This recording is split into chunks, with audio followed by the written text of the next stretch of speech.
Yo guys, in the last two videos we talked about functions, args and quarks. So this is the last video and we will be discussing a little bit how we can pack and unpack lists using the asterisk operators. So let's go. So for example, I have a list 1. I have list 1 equal, for example, 6, 7, 8 and 9. I want to print the list, and I want to print asterisk to list 1, right? Let's see what will happen.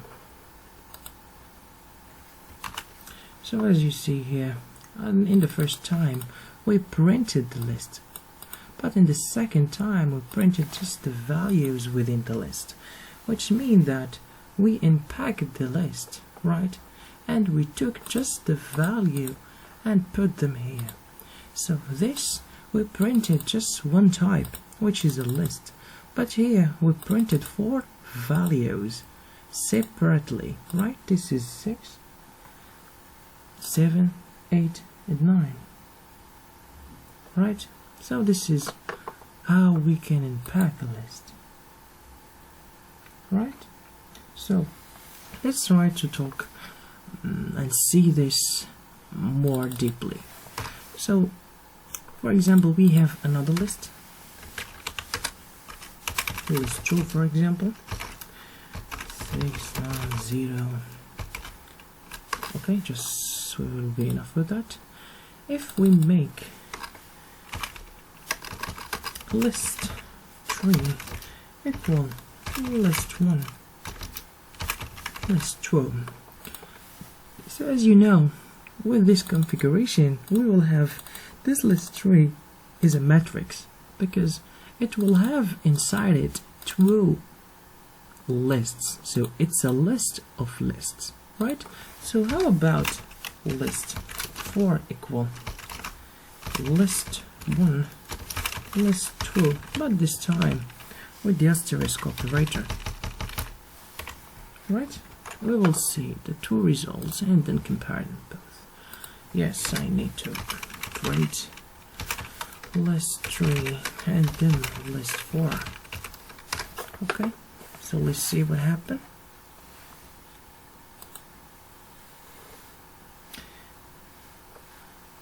Okay, so in the first time we had a list of 2 lists, but in the second time we have just one list that contained both the results of the first list and the results of the second list. Okay, so what we have done here is we unpack this list, and then we store the values directly in this list. So when we make here an asterisk operator, like I say, okay, don't take this list but just the values of the list. So this is just present the 4 values here, and this present the 3 values here, but here we take the list as it is and we store it. Okay, so this list 4 is like list, it's like doing that, list 1 plus list 2, right? I will have the same results, right?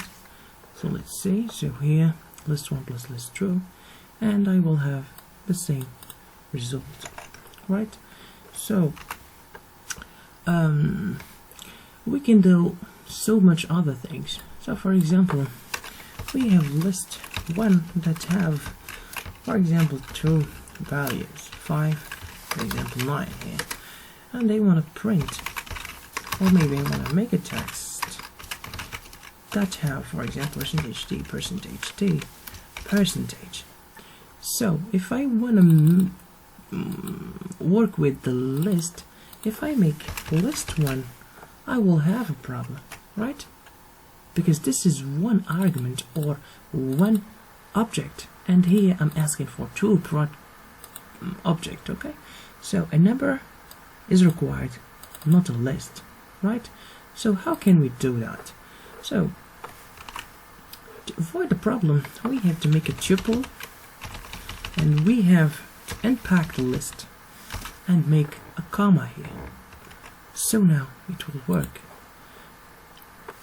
And let's print text and see what happens.